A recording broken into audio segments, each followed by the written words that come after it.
আমার নাম পরি। তো বন্ধুরা, আমি আমার আজকে জীবনের সত্য একটি ঘটনা আপনাদের সঙ্গে শেয়ার করব। এই ঘটনাটি 100% সত্য ঘটনা। অনেকে বলতে পারেন যে কেন অনলাইনে এগুলো বলছে। তো বন্ধুরা, আমার জীবনের এই ঘটনাটি আপনাদের সঙ্গে শেয়ার করতে চাই।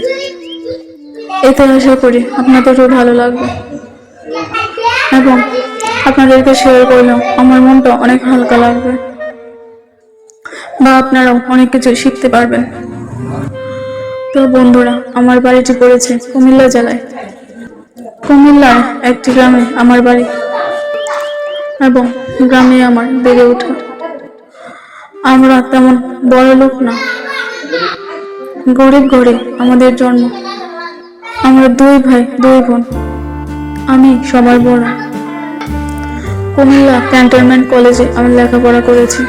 হার্বাল সেন্টার থেকে কবির বলছি। যাদের টাইম খুবই কম, পাতলা, কোনোভাবে স্ট্রং হয় না, অনেক ঔষধ খেয়েছেন, কোনো কাজ হয় না, সংসার ভাঙার পথে, আপনাদের জন্য আজকের এই ডিংস এন্ড সিরাপ এবং ক্যাপসুল। আর যে সকল মহিলাদের একদম অল্প সময়ে উইকেট পড়ে যান, অর্থাৎ দ্রুত অর্গাজম হয়ে যান, স্বামীর আগেই স্ত্রীর হয়ে যান, তাতে করে স্বামী সন্তুষ্ট হয় না, স্বামীকে টাইম দিতে পারে না, ওই সব মহিলাদের জন্য যদি মেডিসিন নিতে চান, নাম্বার দেওয়া আছে, এখনই অর্ডার করুন। আজকে অর্ডার করলে পেয়ে যাবেন আপনি ঘরে বসেই। বাংলাদেশের যে কোনো জায়গায় বা যে কোনো গ্রামে হোম ডেলিভারি দেওয়া হয়, গোপনীয়তা রক্ষা করে। তাহলে আর দেরি কেন, এখনই কল করুন।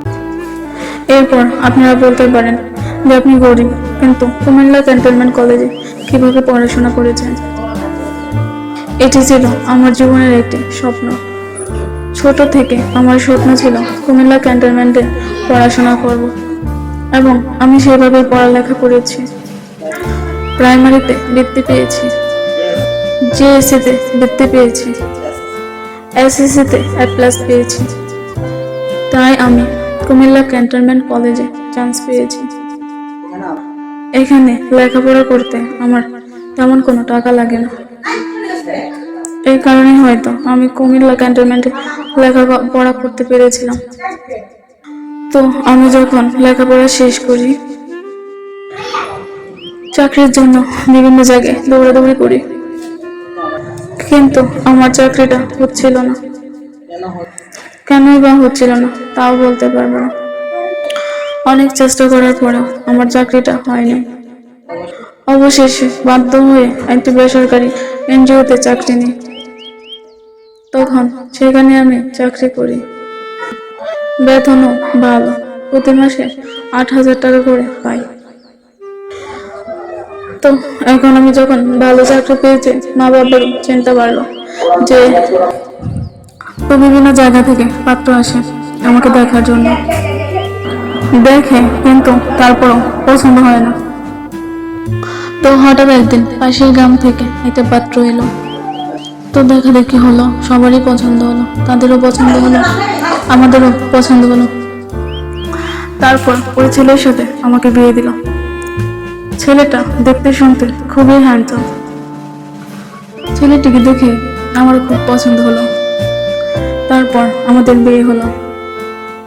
তো আমি শ্বশুর বাড়িতে গেলাম, ধুমধাম করে আমাদের বিয়ে হলো। শ্বশুর বাড়িতে গেলাম, কি মজা! বিয়েটা আসলেই মজা। কত আত্মীয় স্বজন বাড়িতে আসলো, এমন অনেক আত্মীয় স্বজন আসলো যে আমি জীবনে তাদেরকে কখনো দেখি নাই। বিয়ের দিনে প্রথম দেখলাম, এর জন্য আমার খুব ভালোই লাগলো। শ্বশুর বাড়িতে গিয়ে একই অবস্থা। শ্বশুর বাড়িতেও ধুমধাম করে অনুষ্ঠান করলো। তাদের বাড়িরও সমস্ত আত্মীয় স্বজন আসলো, সবাই আমাকে দেখলো এবং আমিও সবাইকে দেখতে লাগলাম।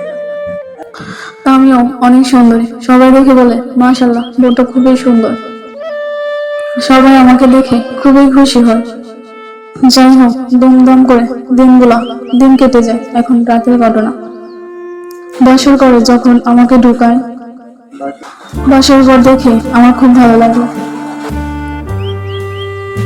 তো বন্ধুরা, বাসর ঘর যে এত সুন্দর হয় তো আমি কখনো ভাবিনি। এত সুন্দর করে সাজিয়েছে দেখে আমি আনন্দে আত্মহারা। তো আমাকে নিয়ে খাটের উপর বসালো। তারপর আমার হাজবেন্ডকে তারা নিয়ে আসলো। তো অনেকক্ষণ দরজায় দাঁড় করায় রাখার পর দাম দর করে ভিতরে ঢুকতে দিল। তারপর সবাই দরজাটা ঠাস করে লাগিয়ে চলে গেল যে যার রুমে। তো আমার স্বামী আমার কাছে এসে বসলো। বসে আমাকে সুন্দর সুন্দর কথা বললো। তো বললো, তুমি অনেক সুন্দরী, আমি ভাগ্যনে তোমার মতন স্ত্রী পেয়েছি। তো আমি কিছু বলছিলাম না, লজ্জায় লাল হয়ে যাচ্ছিলাম। তো এভাবে রাত শেষ হলো। এক রাতে আমি যে সুখ পেয়েছি তা কোনোদিন কল্পনাও করিনি। যাই হোক, এভাবে কিছুদিন কেটে গেল। তারপর আমার স্বামী চলে গেল তার ডিউটিতে। সে ঢাকায় একটি কোম্পানিতে চাকরি করে। তো আমিও সকালে রান্না বান্না শেষ করে চাকরি করতে চলে যাই। তো সারাদিন এভাবে ভালোই কাটে। আমি বাড়ি থেকে চাকরি করি। তো হঠাৎ করে ঘটে গেল একটি দুর্ঘটনা। সেদিন হয়েছিল আমার শাশুড়, তখন ছিল বর্ষাকাল। তো আমি নতুন বউ, বর্ষার দিনে বৃষ্টিতে ভিজে সব কাপড় চোপড় ভিজে গিয়েছিল। তো আমার শাশুড়ি আমাকে তার একটি শাড়ি এনে দিল, যে বৌমা নাও এটা পরে ফেলো। তো আমি এটা পরলাম। পরে রাতে খাওয়া দাওয়ার শেষে আমার শ্বশুর যখন আসলো, তো আমার শ্বশুর শাশুড়ি ভেবে তা তো তখন শ্বশুর আমাকে শাশুড়ি ভেবে আমার পিছে পিছে আমার রুমে চলে গেল। আমি তখন খেয়াল করিনি যে আমার শ্বশুর আমার পিছনে পিছনে আসতেছে। তো আমি রুমে গেলাম, গিয়ে তাড়াতাড়ি করে খেতা মুড়ে শুয়ে পড়লাম। শ্বশুর রুমে ঢুকে দরজাটা বন্ধ করে দিল। বন্ধ করে এসে আমাকে জড়িয়ে ধরলো। তারপর বললো, কি গো, তুমি ছেলের রুমে এসেছো কেন? তখন আমি কথা বলতে চেয়েছিলাম, কিন্তু শ্বশুর আমার মুখ চেপে ধরে। অন্ধকারের মধ্যে কিছুই দেখা যাচ্ছিল। আমি ময়না, আমি গ্রামের মেয়ে, গরিব আমাদের সংসার। আমরা চলতে ফিরতে পারি না, আমরা 5 বোন 2 ভাই, একবার খাইলে আর একবার খাইতে পারি না। হার্বাল সেন্টার থেকে কবির বলছি, যাদের টাইম খুবই কম, পাতলা, কোনোভাবে স্ট্রং হয় না, অনেক ঔষধ খেয়েছেন, কোনো কাজ হয় না, সংসার ভাঙার পথে, আপনাদের জন্য আজকের এই ডিংসেন সিরাপ এবং ক্যাপসুল। আর যে সকল মহিলাদের একদম অল্প সময়ে উইকেট পড়ে যান, অর্থাৎ দ্রুত অর্গাজম হয়ে যান, স্বামীর আগেই স্ত্রীর হয়ে যান, তাতে করে স্বামী সন্তুষ্ট হয় না, স্বামীকে টাইম দিতে পারে না, ওই সব মহিলাদের জন্য যদি মেডিসিন নিতে চান, নাম্বার দেওয়া আছে, এখনই অর্ডার করুন। আজকে অর্ডার করলে পেয়ে যাবেন আপনি ঘরে বসেই। বাংলাদেশের যে কোনো জায়গায় বা যে কোনো গ্রামে হোম ডেলিভারি দেওয়া হয়, গোপনীয়তা রক্ষা করে। তাহলে আর দেরি কেন, এখনই কল করুন। বাবা প্রতিবন্ধী, কাজ কাম করতে পারে না, মাও অসুস্থ গেলের মা। আপনারা যদি দেখতেন তা আপনাদের চোখ দিয়ে পানি আসতো। কি বলবো আমার দুঃখের কথা, এমন সংসার মনে হয় এই দুনিয়াতে নাই যে সংসার আমার আছে। ভাই বোনদের নিয়ে খুবই কষ্টে আছি। ভাই বোনদের নিয়ে একবার খাওয়াইলে 2 বার খাওয়াইতে পারি না, মাও কিছু আনতে পারে না, কি অবস্থা। গেলের বাবা প্রতিবন্ধী, এইদিকে বিয়ার বয়স হয়েছে, কিন্তু আমার যৌবন হয়েছে, বিয়া হইতেছে না। আমারও তো মন চায় অন্য অন্য মেয়েদের মতন আমারও বিয়ে হোক, আমিও স্বামীর সংসার করব, শ্বশুর শাশুড়ি নিয়ে থাকবো। সেই সুখ মনে হয় আমার কপালে নাই। আল্লাহ তাআলা কেন আমাকে এইভাবে দুনিয়া পাঠাইছিল? আমি কি পাপ করেছিলাম যে আল্লাহ আমাকে গরিব করে দুনিয়া পাঠাইছে? রাত্রে শুয়ে শুয়ে আমার চোখ দিয়ে শুধু পানি ঝরে, কষ্টে আমার বুকটা ফেটে যায়। তারপরেও তো আমি সংসারের বড় মেয়ে, আমি যদি ভেঙে পড়ি আমার সংসারীটা খুব ভেঙে পড়ে যাবে। এর জন্য আমি হাঁস, মুরগি, ছাগল এটি পালি। সবচেয়ে বেশি লাভ হয় ছাগলেই। অন্য অন্য খেতে আমি নিয়ে ছাগল চড়াই। মোটামুটি আমার 20-50টা ছাগল আছে। এই ছাগল থেকে আমার যা ইনকাম হয়, এই ছাগল থেকেই আমি ইনকাম করে আমার সংসারীটা চালাচ্ছি। একদিন আমার জীবনে একটা বড় ধরনের ঘটনা ঘটলো। এই ঘটনাটাই আমি আপনাদের কাছে শেয়ার করব। এই ঘটনাটা আপনাদের কাছে না বললে আমি মনে শান্তি পাবো না। ছাগল নিয়ে গেলাম আমি বাগানের দিকে। স্বাভাবিকভাবে ছাগল পালতে গেলে তো যেতেই হয়। ছাগলের যে স্বভাব আপনারা তো জানেনই, একদিকে টানলে আরেক দিকে যায়। 50টা ছাগল কন্ট্রোল করতে করতে আমার 12টা বেজে যায়। ছোট ভাই বোনেরা তারাও তো কথা শুনে না, তারাও অত বেশি চাপও দিতে পারি না, কেন তাদের এখন খেলার বয়স। আমি দায়িত্ব নিয়ে ছাগল গুন্ডে ঘাস খাওয়াই, মাঠে নিয়ে যাই। মোটামুটি ছাগলের পিছনেই আমার দিন কেটে যায়। এভাবে ছাগল নিয়ে আমার দিন ভালোই কাটতেছিল। আপনারা যারা ছাগল পালেন তারা এটা ভালোই বুঝবেন। বৃহস্পতিবার বিকাল বেলা সেই ঘটলো আমার ঘটনা। আমি অন্য দিনের মতন ছাগল নিয়ে গেলাম। ছাগল নিয়ে যাওয়ার পরে কৃষকের ক্ষেত খাইয়ে ফেলাইল। আর নতুন ভুট্টা ক্ষেতটা লাগাইছে, সেই ক্ষেতটা আমার ছাগলে খাইয়ে ফেলাইছে। তখন তো আমি খুবই ভয় পেয়ে গেলাম। যার ভুট্টা ক্ষেত সে ওই এলাকার মধ্যে খুব ধনী লোক, তার ক্ষেত আমার ছাগলে কয়েকদিন আরো খাইছে। আমি রিকোয়েস্ট করে গরিব বলে তাকে বলার পরে আমার ছাগলটি দেয়। আমি বৃহস্পতিবারে যে অবস্থা, এখন আমি তার কাছে কেমনে যাই? এখন আমার নিজেরই ভয় করতেছে, তার ক্ষেত প্রতিদিন খায় ছাগলে, কি কাছে যাই, কিভাবে যাই আমি তার কাছে বলবো? আমি সেই সাহস পাচ্ছি না। তারপরে আমি ভয়ে ভয়ে তার কাছে গেলাম। যার ক্ষেত সে বাড়িতে নাই, তার ছেলে আসলো। তার ছেলে এসে আমাকে উল্টা পাল্টা গালাগালি শুরু করলো।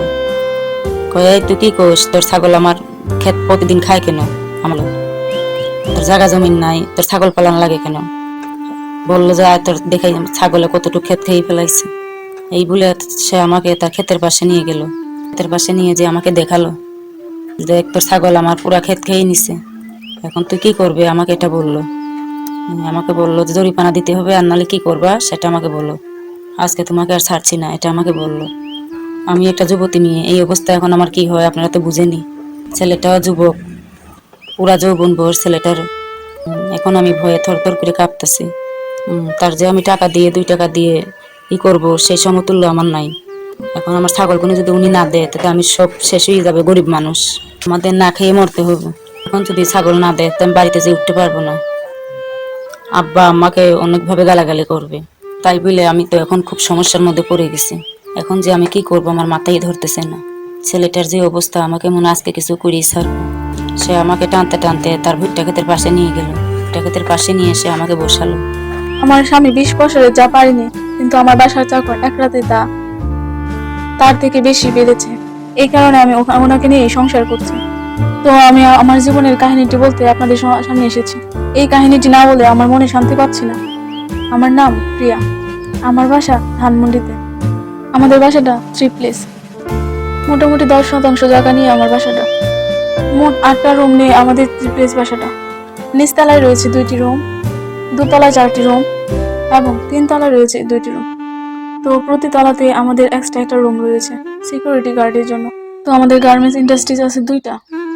আমার স্বামী প্রচুর ব্যস্ত, দেখা যায় বছরে 365 দিনের মধ্যে 300 দিনই সে বাইরে থাকে। সেই কাজকর্ম নিয়ে খুবই ব্যস্ত থাকে। আমার শাশুড়ির কাছ থেকে শুনেছি সে নাকি ছোট থেকে কাজ নিয়ে খুবই মনোযোগ। সে কাজ ছাড়া কিছুই বোঝে না, শুধু কাজ আর কাজ। 365 দিনের মধ্যে যে 65 দিন বাড়িতে থাকে, দেশে থাকলেও আমাদেরকে বেশি সময় দিতে পারে না, কেননা দেশের বাইরে গিয়ে তো বায়ারদের নিয়ে ব্যস্ত থাকতে হয়। বাসায় আসলে সারাক্ষণই মোবাইল টিপাটিপি করে, খাওয়ারও সময় পায় না। তাহলে সে আমাকে সময় দেবে কিভাবে? 2টা বাচ্চা যে কি ফেরে ফেরে হয়ে গেল সেটা নিজেও বলতে পারি না। তাহলে আমি কিভাবে সময় কাটাই এখন? আমি সারাদিনই মার্কেটিং নিয়ে ব্যস্ত থাকি, এছাড়া আমি আর কি করব? স্বামীর আদর্শ হক তো আর আমার কপালে নাই। এই বয়সের মেয়েরা স্বামীকে নিয়ে কত সুখ শান্তি করে, কত জায়গায় হানিমুনে যায়, কত জায়গায় বাচ্চাদের নিয়ে ঘোরাঘুরি করে। আমার কপালে সেটা জোটে না। আমার পাশের বাসার সাহেবে দেখা যায় তার স্ত্রীকে নিয়ে সপ্তাহে 7 দিনই ঘুরে। রাতের বেলায় যে কি আনন্দ করে জানালার গ্লাস দিয়ে অনেক সময় দেখা যায়, সেগুলো দেখার পর আরো অনেক খারাপ লাগে। আমার স্বামী যদি থাকতো, হয়তো তাকে নিয়ে আমিও ফুর্তি করতে পারতাম। যাক, এখন আমি কি করব? তো আমি আমার ছেলে মেয়েদের নিয়ে স্কুলে নিয়ে যাই, ঘোরাঘুরি করি, আবার স্কুল থেকে নিয়ে আসি। এটা যেন একটা ডিউটি হয়ে গেছে আমার। কিন্তু আমারও তো যৌবন বয়স, আমারও তো স্বাদ জাগে স্বামীর সোহাগ পেতে, স্বামীর আদর খেতে, স্বামীর পাশে থাকতে। তো কি করব আমি? আমার কপালে হয়তো সেটা নাই। তো এইভাবে একদিন আমি আমার ছেলে সন্তানকে নিয়ে আমাদের প্রাডো গাড়িটা নিয়ে গেলাম মার্কেট করার জন্য। সাথে আমাদের যে পুরাতন ড্রাইভার আছে তাকে নিয়ে নিলাম। ড্রাইভারকে নিয়ে মার্কেটে গেলাম, প্রায় অনেক কিছুই কেনাকাটা করলাম। বসুন্ধরা শপিং কমপ্লেক্সে, যমুনা ফিউচার পার্কে, সব জায়গাতেই কেনাকাটা করলাম। এভাবেই কেনাকাটা করতে করতে রাত্রে 1টা বেজে গেল। এখন বাসায় ফিরবো। তো আমরা বাসায় যাওয়ার জন্য রওনা দিলাম। আমার বাচ্চাগুলো ঘুমিয়ে পড়েছে, আমারও প্রচন্ড ঘুম পাচ্ছে গাড়ির মধ্যে। মনে হয় গাড়ির মধ্যে যদি একটু বিছানা পেতাম, তাহলে গাড়ির মধ্যে ঘুমিয়ে পড়তাম। হঠাৎ মনে মনে চিন্তা করলাম, কেন যে আজকে এত দেরি করলাম, আর কোনোদিনও এত দেরি করে মার্কেট করবো না। সকাল সকাল বাসা থেকে বের হব এবং সকাল সকাল বাসায় ফিরবো। তো আধা ঘন্টার মধ্যে আমাদের গাড়ি বাসার সামনে এলো। ড্রাইভারও আমার ছেলে মেয়েদের আস্তে আস্তে রুমে নিয়ে গেল। আমিও ঘুম ঘুম অবস্থায় কোনো রকম উপরে উঠলাম। তো তো আমার ঘুম ঘুম অবস্থা দেখে চাকর আমাকে ধরে রুমে নিয়ে গেল। চাকর আমার শরীরকে এমন ভাবে ধরলো, মনে হয়েছিল যেন আমি তার স্ত্রী। কিন্তু আমিও তাকে না করতে পারি নাই, কেননা সে তো অনেক দিন ধরে আমাদের এখানে চাকরি করতেছে। প্রায় 15 বছর যাবত আমাদের এখানে চাকরি করতেছে। তারও বউ বাচ্চা আছে, কিন্তু বাড়িতে যাওয়ার সময় নাই। আমিও ছুটি দিতে পারি না তাকে। হার্বাল সেন্টার থেকে কবির বলছি, যাদের টাইম খুবই কম, পাতলা, কোনোভাবে স্ট্রং হয় না, অনেক ঔষধ খেয়েছেন, কোনো কাজ হয় না, সংসার ভাঙার পথে, আপনাদের জন্য আজকের এই ডিংসেন সিরাপ এবং ক্যাপসুল। আর যে সকল মহিলাদের একদম অল্প সময়ে উইকেট পড়ে যান, অর্থাৎ দ্রুত অর্গাজম হয়ে যান, স্বামীর আগেই স্ত্রীর হয়ে যান, তাতে করে স্বামী সন্তুষ্ট হয় না, স্বামীকে টাইম দিতে পারে না, ওই সব মহিলাদের জন্য যদি মেডিসিন নিতে চান, নাম্বার দেওয়া আছে, এখনই অর্ডার করুন। আজকে অর্ডার করলে পেয়ে যাবেন আপনি ঘরে বসেই। বাংলাদেশের যে কোনো জায়গায় বা যে কোনো গ্রামে হোম ডেলিভারি দেওয়া হয়, গোপনীয়তা রক্ষা করে। তাহলে আর দেরি কেন, এখনই কল করুন। কারণ হচ্ছে সে আমাদের বাড়ির পুরাতন চাকর। সে আমাদের ফ্যামিলি মেম্বারদের মতোই হয়ে গেছে, তাই তাকে ছাড়া আমাদের সংসার এখন চলে না। ড্রাইভারের বয়স 40 হলেও মনে হয় যেন তার বয়স 20। কিন্তু আমরা তো তাকে ঠিক মতোই খাওয়া দাওয়া করাই। যাই হোক, এই কারণেই হয়তো তার শরীর স্বাস্থ্য অনেক ভালো। তাকে দেখতে আসলে অনেক ভালো লাগে। জানি না তার স্ত্রীকে ছাড়া সে কিভাবে থাকে, বছরের পর বছর দেশে যায় না। যাই হোক, আমি আর ওকে নিয়ে এত কথা বলতে চাই না। সে আমাকে আস্তে আস্তে রুমে নিয়ে গেল। রুমে নিতে আমার বেডরুমে আমি শুয়ে পড়লাম। তো আমার হালকা হালকা ঘুম পাড়লো, আমি শুয়েই রয়েছি। কিন্তু আমি যে শুয়ে পড়লাম, আমার দরজাটা লাগাতে মনে ছিল না। তো কিছুক্ষণ পর ড্রাইভার আবারও আসলো। এসে আমাকে আমার বেডরুমে শোয়ানো অবস্থায় পেল। আমার ছেলেমেয়েরা যার যার রুমে চলে গেছে। তো ড্রাইভার আমার রুমে এসে কাপড় চোপড় এলোমেলো অবস্থায় আমাকে পেল। তো আমার একটু হুঁশ ছিল, দেখি ড্রাইভারে কি করে। তখন ড্রাইভারও আস্তে আস্তে আমার পাশে এসে বসলো। তো আমার কাপড়টা টান দিয়ে নিচে দিল একটু ঠিক করার জন্য। আমার বুকের উপর যে কাপড়টা সরানো ছিল, সেই কাপড়টা আমার বুকের উপর এনে দিল। তার হাত যখন আমার বুকের কাছে এলো, আমার সারা শরীরের লোম তখন দাঁড়িয়ে গিয়েছিল। আমি একদম পুরাই হট হয়ে যায়। তখন ড্রাইভার সাহেবও হয়তো এই বিষয়টা বুঝতে পেরেছিল। তখন ড্রাইভারও বুঝে সেই সুযোগটা আর মিস করলো না। তখন আস্তে আস্তে আমার আরো কাছে আসলো। তখন তো সে কাপড় ভাঁজ করে দিবে কি, তো আস্তে আস্তে আমার সমস্ত কাপড় খুলতে শুরু করলো।